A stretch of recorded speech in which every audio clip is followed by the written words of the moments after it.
So when you start drawing a letter, you kind of want it to be eye level with you. You don't want to be reaching up too much or looking down on it. You want it to just kind of be right at your eye line. So let's start with an M. I'm thinking I'll go a little higher, actually.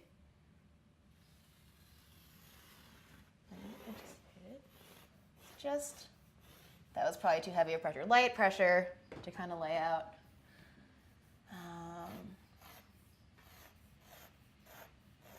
Have that come down to there.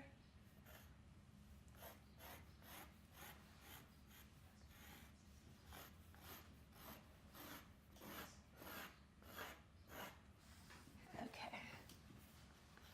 So to keep your lettering consistent, just always notice you kind of want these two lines to be the same and these two lines to be the same. It's okay if there's some inconsistency. I think there always will be. My lettering's never perfect, but it just kind of adds to the charm of chalk lettering. And then we'll make this line thick too. So you're going to match the widths.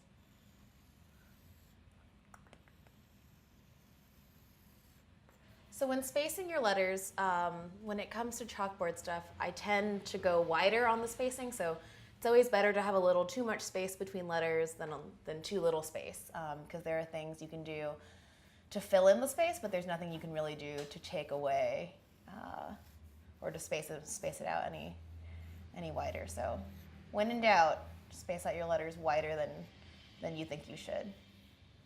Especially if you want to add things like flourishes or shadows or any dimensionality to the letters, it's always good to leave a little bit of space. And so drawing a straight line is pretty tough. It took me a while to master. And so when you're just starting out, it might be helpful just to make a lot of smaller tick marks that are straight. When you train your eye and your hand a little bit, you can just kind of do one continuous stream, but totally fine just to do a lot of little small. And so I'm anchoring my hand, I have my hand anchored onto the wall, and I'm just kind of lightly moving it up from my shoulder, basically. It's really just all muscle memory. Because when you're drawing on paper, you're used to just moving your fingers around.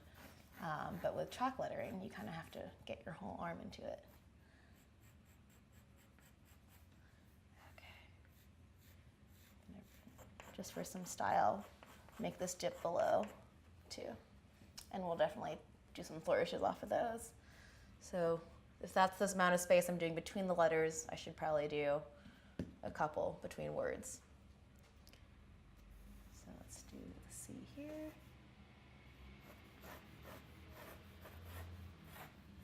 Okay. And so when drawing curves, I kind of anchor my elbow here, and I'm just moving my forearm. If that makes any sense. Moving this around.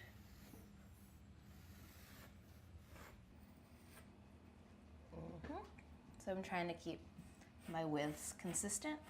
You just kind of eyeball it.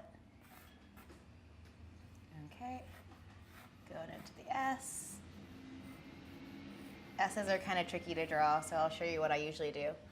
I'll draw the bottom bowl, and then I'll draw, so that looks like it's like a half circle, kind of. And then you draw the top bowl.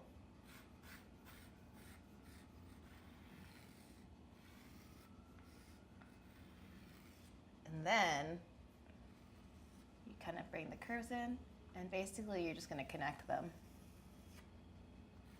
And so a traditional S is supposed to, at some point, be completely flat or completely straight in the middle. So that's kind of what you want to aim for when you're drawing an S. That's what works for me. And then you just connect the two. And that is the easiest way I've discovered to draw an S so far. If there are any easier ways, please let me know. Okay.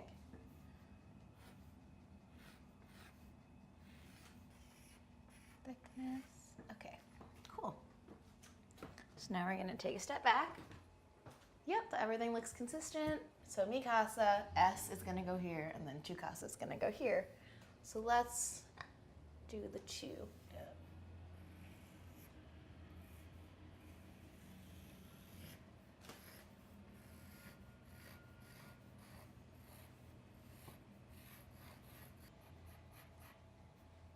So you're gonna angle your tips of your letters the same way that your guides are going.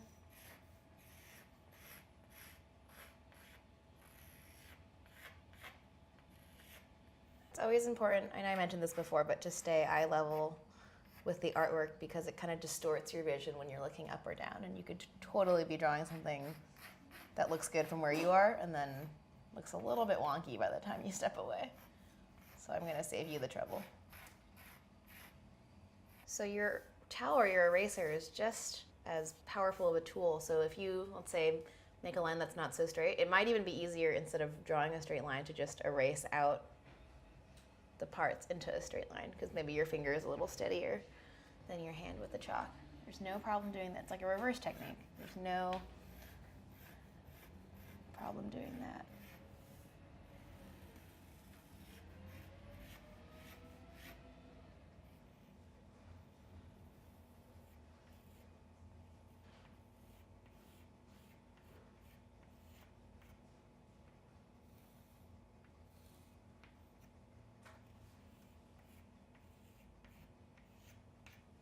Okay, yeah, so now that I have the rough letter forms kind of mapped out, I'm going to take away the guide so we can just work on the letters.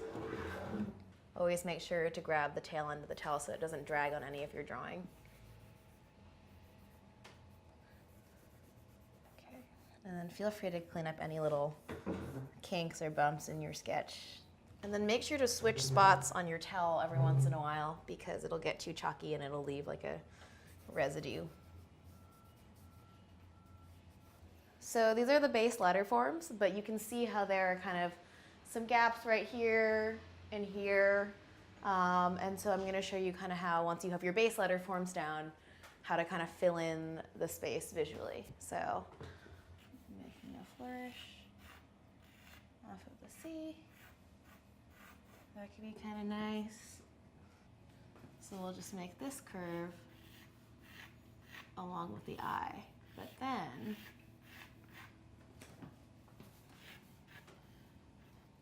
we're gonna, so sometimes when I'm about to make like a big stroke or swash or curve, I'll just, to train my muscle memory, just kind of do it above the wall for a second, just before I actually press down on the chalk. So let's give this a try. All right.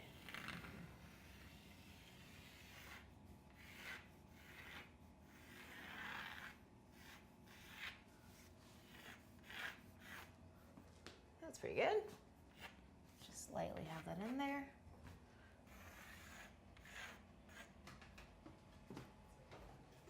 Yeah, there we go. So now you can see it's kind of feeling a little fuller and rounder, just with the addition of a couple flourishes.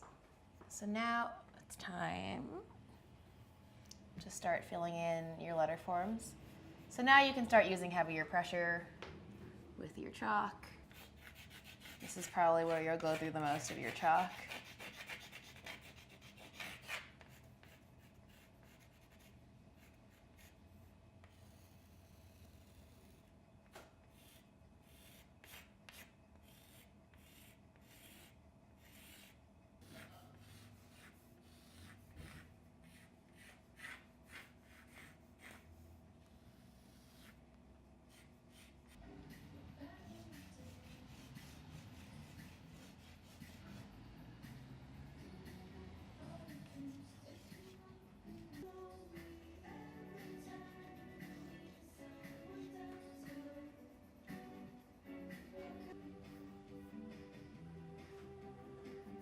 Okay, that's pretty smooth.